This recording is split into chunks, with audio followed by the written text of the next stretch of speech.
Alhamdulillah, asyhadu an la ilaha illallah wahdahu la syarikalah wa asyhadu anna Muhammadan abduhu wa rasuluhul ladzi la nabiyya ba'dah amma ba'du. Tak terasa kita sudah ada di hari yang kelima di bulan Ramadan 1441 Hijriah. Semoga saum kita yang telah kita laksanakan saum yang makbul dan mabrur, dan kita senantiasa dalam keadaan sehat walafiat, dalam keadaan produktif dengan kebaikan dan amal soleh. Di hari yang kelima ini kita akan membahas tentang karakter utama takwa.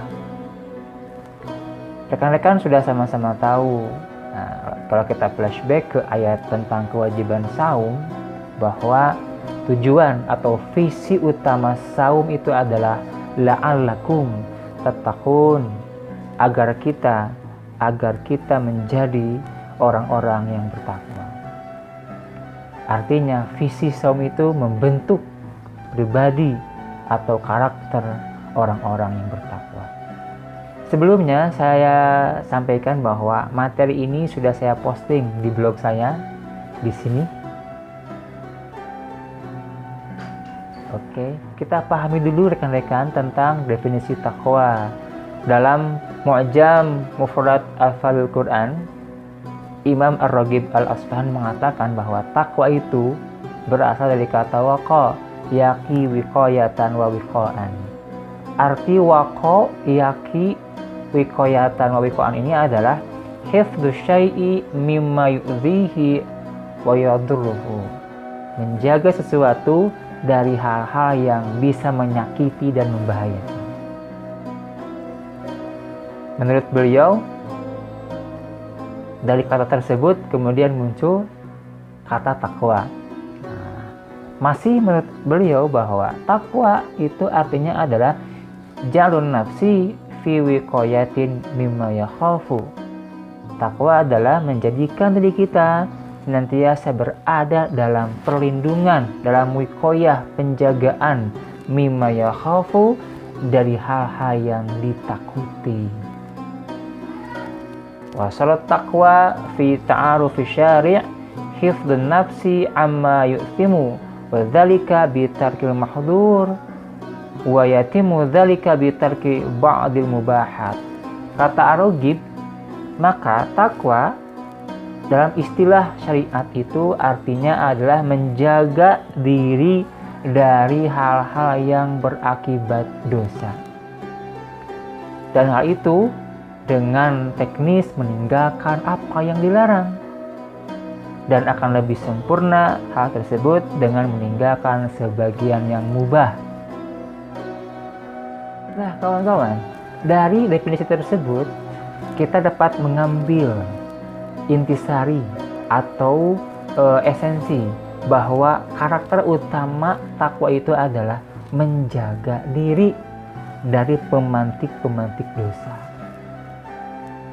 Seperti halnya tempo hari kita bahas bahwa saum itu menjaga diri, menahan diri dari yang Allah larang, yang Allah benci, dan dari hal yang sia-sia. Terkait dengan intisari atau esensi dari takwa ini, ada sebuah dialog yang terjadi antara Umar bin Khattab dengan Ubay bin Ka'ab. Umar bertanya kepada Ubay, "Ma huwa taqwa?" Ubay, apa itu takwa?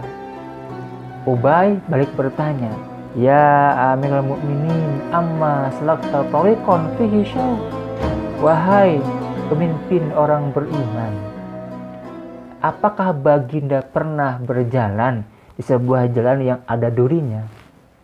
Qala bala. Umar menjawab, tentu. Qala famadha fa'alta. Kemudian Ubay bertanya kembali, apa yang baginda lakukan? Maka Umar kemudian berkata, usyamiru an saqi wa anzuru ila mawadhi'a qadamayya wa uqaddimu qadaman wa uakhir ukhran makhafatan an tusibani syaukah. Aku menyingsingkan selangku dan memerhatikan tempat-tempat kakiku. Kemudian aku berjalan pelan-pelan karena aku takut tertusuk duri. Maka Ubay kemudian berkata, fadzalika hiya taqwa, itulah takwa. Simple. Ubay tidak menjelaskan dengan definisi. Ubay hanya bertanya tentang analogi. Dari dialog tersebut, kita bisa mengambil intisari, esensi, karakter utama tentang takwa. Bahwa takwa itu adalah sikap hati-hati dan waspada. Dari apa? Dari seluruh hal yang berakibat dosa. Dari kelalaian diri kita. Dari kesia-siaan. Dari hal yang Allah benci. Dari hal yang membuat kita rugi. Itulah orang bertakwa. Orang yang hati-hati, yang waspada dan cenderung. Orang yang hati-hati, orang yang waspada cenderung dia akan selamat dan sampai pada tujuan. Orang yang tidak hati-hati, orang yang tak waspada cenderung akan dekat dengan kecelakaan.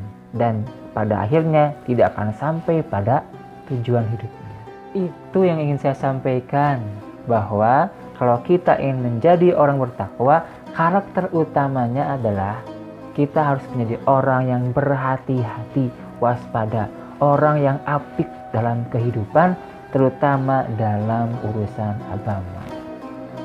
Lengkapnya silakan nanti rekan-rekan bisa cross check di blog saya.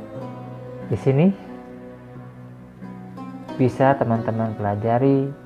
Ini hanya sekedar bahan wawasan, penambah hasanah keilmuan, dan kalau bermanfaat mudah-mudahan bisa menjadi salah satu pemantik amal-amal yang konkret, amal-amal yang soleh.